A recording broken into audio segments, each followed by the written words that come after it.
Hello IPS family, কেমন আছেন সবাই? আশা করি ভালো আছেন। আমিও আল্লাহর রহমতে অনেক ভালো আছি। তো আজকে একটা পেশেন্ট উনি আমাকে নক করছে।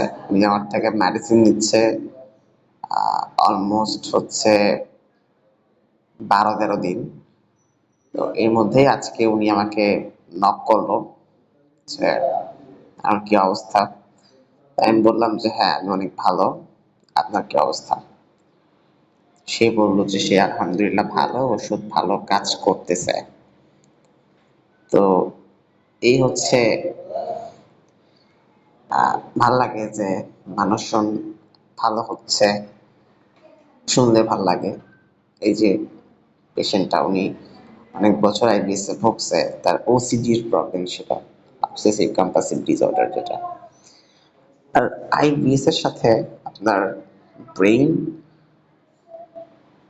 এবং আপনার পেট এটা সম্পূর্ণ একটা কানেক্টিভিটির মধ্যেই হচ্ছে এই রোগটা হয়। ব্রেইন এবং আপনার পেট, এই দুটোর কানেক্টিভিটি এত একটা সেন্সিটিভ একটা ব্যাপার যে এটা দুইটার সাথে ওতপ্রোতভাবে জড়িত। এবং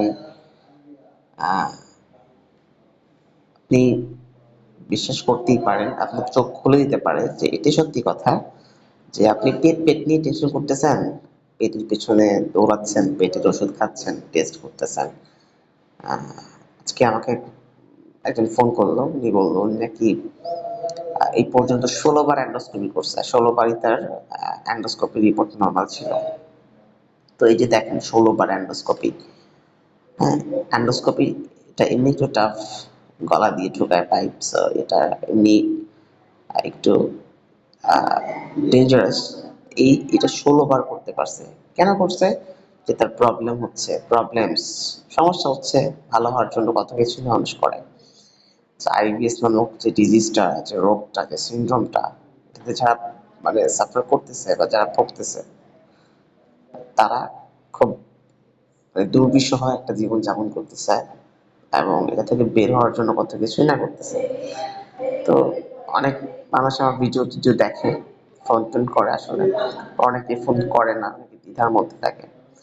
আসলে দ্বিধার মধ্যে থাকার কিছু নাই ভাই। আইবিএস এটা হলো সিনড্রোম, এটা জাস্ট একটা সিনড্রোম, বাট এটা জাস্ট একটা ব্রেন ডিসঅর্ডার। মানে এটা জাস্ট একটা ব্রেন এবং পেট, এই দুটোর মধ্যে যে অসামঞ্জস্য তৈরি হয়, একটা যে মানে বিভেদ তৈরি হয়, এটা থেকে এরকমটা হয়, আর কিছু না। এটা পেটের শুধু রোগ না, এটা পেটে সিনড্রোম দিচ্ছে। হ্যাঁ, আমি বারবার একটা কথাই বলি সবাইকে যে এটা পেটে আপনার ফুটপাথ হচ্ছে, ব্লোটিং, ক্র্যাম্পিং হচ্ছে, আপনার সোয়েলিং হচ্ছে, আপনার মানে খাবার কোনোভাবে হজম হচ্ছে না, ডাইজেশন হচ্ছে না, আপনার ইন্টেস্টাইনের প্রবলেম হচ্ছে, মানে খাদ্যনালীতে প্রবলেম হচ্ছে। কিন্তু এটার রুট কজ রুট কজ হচ্ছে ব্রেইনে। পেট হ্যাম্পার হচ্ছে, আপনার ব্রেইনের হেলথ ঠিক নাই, ব্রেইনের এনভায়রনমেন্ট ঠিক নাই, এর জন্য আপনার পেটটা নষ্ট হয়ে গেছে, দ্যাটস ইট। কিন্তু এটা টোটালি হচ্ছে আপনার ব্রেইন এবং পেট, এই দুইটার উভয়ই সমস্যা। এবং এটা থেকে বের হতে হইলে আপনার ব্রেইনের হেলথ ঠিক করতে হবে, আপনার পেটের হেলথ ঠিক করতে হবে। পেটের হেলথ ঠিক করা লাগবে না তা না, পেটের হেলথ ঠিক করা লাগবে। বাট আপনার সবচেয়ে বেশি মেজর আপনার ফোকাস করতে হবে হচ্ছে আপনার ব্রেইনে। আর ব্রেইন যদি ঠিক না হয়, আপনার পেটের পরিবেশ যতই ঠিক করতে চান হবে না। ওইটা ঠিক করতে হবে এবং পেটটাও ঠিক করতে হবে। দ্যাটস ওয়াই হচ্ছে আপনি আইবিএস থেকে বেরোতে পারবেন। হ্যাঁ, এটাই চরম সত্যি কথা, ইউনিভার্সাল ট্রুথ এটা, এটাই সত্যি কথা, দিন শেষে এটাই সত্যি। আপনি যত কিছুই করেন, মানেন না মানেন, বাট এটা আপনাকে মানাই লাগবে। আপনি আজকে না মানেন, আপনি আরো 10 বছর পরে মানেন।